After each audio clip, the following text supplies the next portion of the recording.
అన్న నమస్తే. నమస్తే. మీ పేరు? వేమన్ రాంబాబు. ఏం పని చేస్తారు? వ్యవసాయం. ఎలా ఉంది వ్యవసాయదారుల పరిస్థితి ఇప్పుడు ప్రస్తుతం? వ్యవసాయదారుల పరిస్థితి గత ప్రభుత్వం కన్నా ఈసారి మెరుగ్గానే ఉంది. ఎందుకంటే టైంకి డబ్బులు 7,000 డబ్బులు మొన్న వేయటం కానీ, ప్రతి ఒక్క విషయంలో రైతు కరెంటు కొరత లేకుండా అన్ని విధాలా బాగుంది. అంటే మందులకి ఎరువులు సమయానికి అందుతున్నాయా తక్కువ రేట్లో? ఎరువులకి గత ప్రభుత్వం మీద ఇప్పుడు టైంకి సొసైటీలో ఇవ్వటం, బయట కూడా మెరుగ్గా దొరకటం. ఇదివరకే టైట్ చేసి అమ్ముకునేవాళ్ళు. టైట్ చేసి ముందుకట్టలు లేవు, దొరకట్లేదు, రావట్లేదు అని చెప్పని ఎక్కువ రేటుకి అమ్ముకునేవాళ్ళు, బ్లాక్ని అమ్ముకునేవాళ్ళు. అలాంటి పరిస్థితి ఈరోజు లేదు. లేకుండా రైతులకి అన్ని విధాలా బాగుంది. మీరు పంట అమ్మిన వెంటనే 24 గంటల్లో డబ్బులు జమ అవుతున్నాయి అంటున్నారు. నిజంగా జమ అవుతున్నాయండి కూటమి ప్రభుత్వంలో? పోయినసారి ఒడ్లు కోసి రైతు తోలిన తర్వాత, ధాన్య వ్యాపారస్తులు తోలిన తర్వాత, ఇంచుమించు గవర్నమెంట్ తోలిన తర్వాత ఒక 3 నెలలు పట్టేది డబ్బులు రావడానికి. 2 నెలల నుంచి 3 నెలలు పట్టేది. అలాంటిది వేసిన తర్వాత 24 గంటలు, ఎక్కువైతే కనుక 30 గంటల్లో డబ్బులు పడుతున్నాయి. ఒకవేళ సెలవు గట్రా రావడం అయితే 30-35 గంటల లోపు డబ్బులు పడిపోవడం జరుగుతుంది. గిట్టుబాటు ధర లభిస్తుందా మీరే రైతులకు? గిట్టుబాటు ధర లభిస్తుందండి. అన్నగారు, ఇప్పుడు చూసుకుంటే కూటమి ప్రభుత్వం అధికారంలోకి వచ్చి 13 నెలలు అయింది. ఎలా ఉంది అసలు పరిపాలన?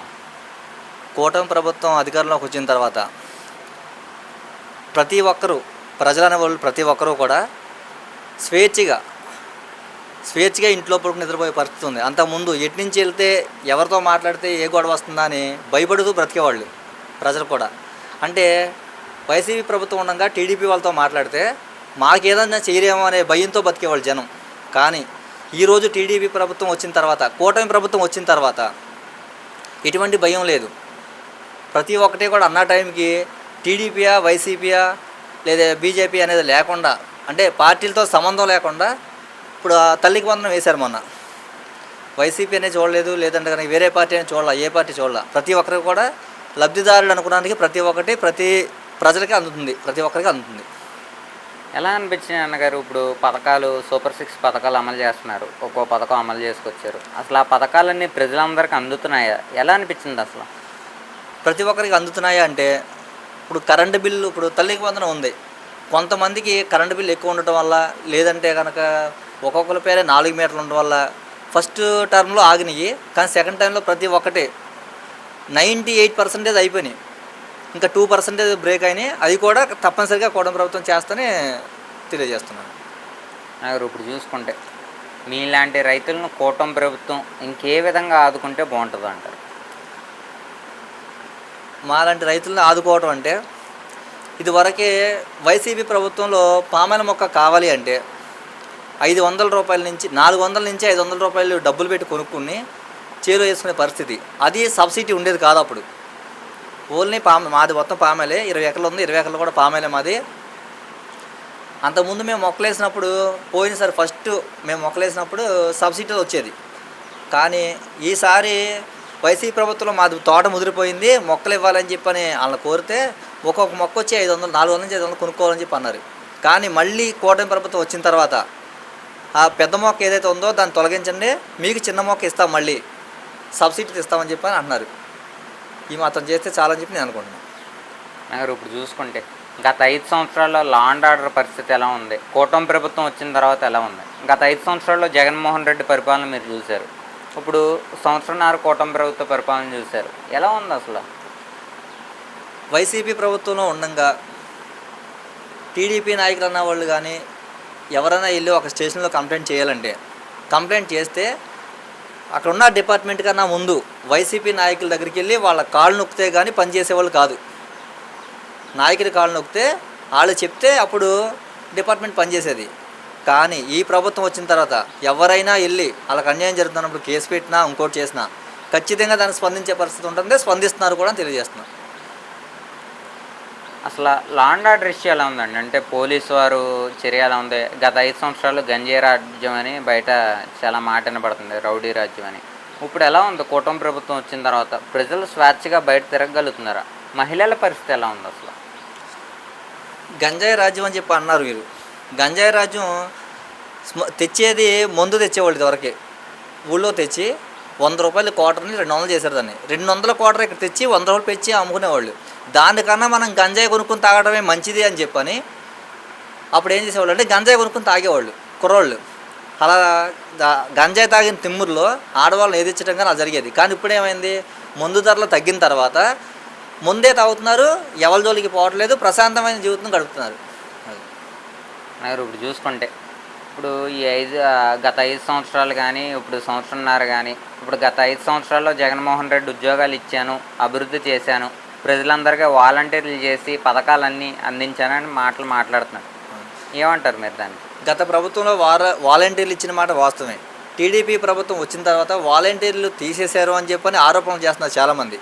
కానీ ఆ ఇచ్చిన జాబులు పర్మనెంట్ చేసుంటే బాగుండేది. ఎవరైతే వాలంటీర్ జాబులు వచ్చినాయి అనుకుంటున్నారో వాళ్ళకి ఆ రోజే మళ్ళీ ఎవరు వచ్చినా తీయకుండా చేసుంటే వాళ్ళు హ్యాపీగా ఫీల్ అయ్యేవాళ్ళు. కానీ ఏం చేశారు, ఆ రోజు రాజకీయ లబ్ధి కోసం వాళ్ళు ఏదో మేము జాబులు ఇచ్చామని చెప్పుకోవటం తప్ప పర్మనెంట్గా ఏ జాబు ఇవ్వాల.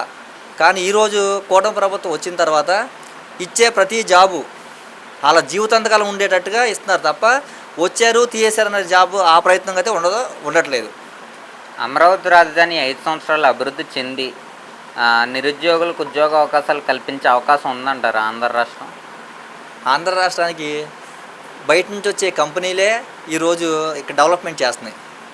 అలా ఎవరు నమ్ముకుని వస్తున్నారంటే కూటమి ప్రభుత్వం నమ్ముకుని ప్రతి ఒక్కరూ వచ్చి ప్రతి కంపెనీ మేము ఏపీకి వస్తున్నాం, మేము ఏపీకి వచ్చి కంపెనీ పెట్టుకుంటాం అని చెప్పి ప్రతి ఒక్కరూ కూడా ముందుకు వచ్చి చేసుకోవడానికి అవకాశం ఉంటుంది. అలాగే ఉద్యోగాలు కూడా ఇస్తారు, ప్రతి ఒక్కరికి ఇస్తారని చెప్పి నమ్మకం ఉంది. మీ ఎమ్మెల్యే గారి పేరు? శ్రీ చింతమనేని ప్రభాకర్ గారు. ఎలా ఉంది ఆయన పరిపాలన? చింతమనేని గారి పరిపాలన అది మనం చెప్పుకుంటే సరిపోయేది కాదు అసలు. అది ఏ రోజు కూడా ప్రతిరోజు ఆయన ఇంటికి వెళ్తే చిన్న స్థాయి నుంచి పెద్ద స్థాయి వరకు ఎవరు వెళ్ళినా చిన్న పిల్లవాడు స్పందించి నీకు వచ్చిన పని ఏంటి అని కనుక్కుని ఆయన ప్రాబ్లం సాల్వ్ అయ్యేదాకా ఆయన వల్ల కాకపోతే ఎవరి వల్ల అవుతుందని చూసి మొత్తం స్పందించేసే పరిస్థితి ఉంటుంది తప్ప నా వల్ల కాదు నేను చేయను అనే ప్రసక్తి ఉండదు, రాదు కూడా ఈరోజు. అనగారు ఇప్పుడు చూసుకుంటే లిక్కర్ స్కామ్లో జగన్మోహన్ రెడ్డిని అరెస్ట్ చేసే అవకాశం ఉందంటారా? లిక్కర్ స్కామ్లో అవకాశం ఉందంటే ఆ రోజు ఎవరైతే దాన్ని తగ్గ బాధితులు ఉన్నారో, లిక్కర్ స్కామ్లో బాధితులు ఎంతమంది ఉన్నారో అంతమంది ప్రతి ఒక్కరు కూడా అరెస్ట్ అవుతారు, ఖచ్చితంగా అది చేసి తీరుతారు. వాళ్ళ జగన్మోహన్ రెడ్డిని లిక్కర్ స్కామ్లో అరెస్ట్ చేసినట్టయితే తన బాధ్యతలు నెక్స్ట్ ఎవరు తీసుకుంటారంటారు? పార్టీ బాధ్యతలు వైఎస్ఆర్ కాంగ్రెస్ పార్టీ అనేది కనుమరుగైపోతుందని నేను అనుకుంటున్నాను. జగన్మోహన్ రెడ్డి గారు ఏదో పళ్ళు బిగింపుని వాళ్ళు ఏదో పనిచేస్తున్నారు తప్ప వాళ్ళ నాయకులు అన్నవాళ్ళు మళ్ళీ గెలిస్తే మేము ఎంత తెలుస్తాము, లేదంటే రప్ప కోసేస్తామని చెప్పి అంటున్నారు. రప్ప కొయ్యాలంటే ఆ ప్రభుత్వం రావాలిగా, జగన్మోహన్ రెడ్డి అనే ఆయన బయట ఉండాలి కదా, వాళ్ళ నాయకులు రోడ్డు మీద తిరిగే పరిస్థితి ఉండాలి కదా, ఉండరు కదండి. అందరూ కూడా జైలు పాలైపోతారు, ఖచ్చితంగా జరగదు. మరి 11 సంవత్సరాల నుంచి బెయిల్ మీద తిరుగుతున్నారు కదా జగన్మోహన్ రెడ్డి, మరి ఇంకా 11 సంవత్సరాల నుంచి జైలు మీద తిరుగుతున్నారు అన్నారు కాబట్టి 11 సంవత్సరాల నుంచి 5 సంవత్సరాలు ఆయన సొంత పార్టీ ఉంది. ఇది ప్రజల పార్టీ కాదు, అది ఆయన సొంత జగన్మోహన్ రెడ్డి పార్టీ. అది ప్రజల పార్టీని పైకి చెప్తాడు, కానీ ఆయన చేసేది మొత్తం అంతా కూడా ఆయన సొంత పార్టీ వ్యవహారం చేశాడు. ఎక్కడా కూడా కోర్టుకి వెళ్లకుండా నేను అక్కడ మీటింగ్ పెట్టా, కరెక్ట్గా వాయిదా రోజునే ఆయన మీటింగ్ పెట్టేవాడు ఎక్కడ చోట ఏదో ప్లేస్లో. నా మీటింగ్ ఉంది కాబట్టి ఈరోజు నేను రాలేకపోయాను ఇవాళ అని కోర్టుకి కాదు చూపించారు కాబట్టి చెప్పేవాడు. అలా అని చెప్పి 5 సంవత్సరాలు తప్పించుకున్నాడు. కానీ ఎక్కడి నుంచి ఆ అవకాశం ఉండదో ఖచ్చితంగా కోర్టుకి సమాధానం చెప్పాలి, అలాగే జైలుకి వెళ్ళడం కూడా ఖాయం అని చెప్పి నేను అనుకుంటున్నాను. అంటే ఇప్పుడు జగన్మోహన్ రెడ్డి 2.0 పాదయాత్ర మొదలు పెడతా అంటున్నాడు. నిజంగా జగన్మోహన్ రెడ్డి 2.0 పాదయాత్ర మొదలు పెడితే ప్రజలు జగన్మోహన్ రెడ్డిని స్వాగతిస్తారంటారా? 2.0 పాదయాత్ర మొదలెడతారనే మాట వాస్తవమే. కానీ మొన్న కొత్తగా పర్యటన చేశారు. పర్యటన చేసి ఆ రోజు జనవరాని పరిస్థితుల్లో పాత వీడియోలు తెచ్చి వీటికి ఎడిటింగ్ చేసి ఆ వీడియోలు ఫోన్లో వేసి లేదా సోషల్ మీడియాకి చెప్పి చాలా దారుణంగా చేశారు. రానప్పుడు రాని చెప్పుకుంటే తప్పులేదు, కానీ ఎడిటింగ్ చేసే అంత అవసరం లేదు కదని చెప్పి నేను అనుకుంటున్నాను. అంటే ఇప్పుడు జగన్మోహన్ రెడ్డి మాట్లాడుతూ కొత్తగా ఒక యాప్ ప్రవేశపెట్టాడండి. ఆ యాప్ ఏంటంటే వైసీపీ కార్యకర్తలు అందరూ అందులో నమోదవ్వండి, ఎవరైనా కూటమి నాయకులు మిమ్మల్ని ఇబ్బంది పెట్టినట్టయితే అందులో నమోదైతే మీ సమస్యను మేము పరిష్కరిస్తామని చెప్పి జగన్మోహన్ రెడ్డి వ్యాఖ్యలు చేస్తున్నాడు. దానిపై మీ అభిప్రాయం అన్నగారు? కూటమి నాయకులు ఇబ్బంది పెడుతున్నారు అనే మాట అవాస్తవం. ఎందుకంటే ఏదో వాళ్ళు గొడవపడి అది కూటమి ప్రభుత్వం మీద తొయ్యటం తప్ప అలాంటిది లేదు. కూటమి ప్రభుత్వం ఉన్న ప్రాబ్లం సాల్వ్ చేస్తే తప్ప కొత్త ప్రాబ్లం క్రియేట్ చేయదు. క్రియేట్ చేయనివారు కూడా. మా నాయకులు ఉన్నారు, చింతమనేని ప్రభాకర్ గారు ఉన్నారు, ఆయనే చెప్తారు మీరు ఎవరికీ గొడవలకు వెళ్ళొద్దు, ఎవరన్నా సరే అది సాల్వ్ చేస్తే చేయండి, లేదంటే కనుక సైలెంట్ ఉండడం తప్ప మీరైతే ఎటువంటి వాటిలో తలదూర్చొద్దు అని చెప్పడం జరుగుతుంది.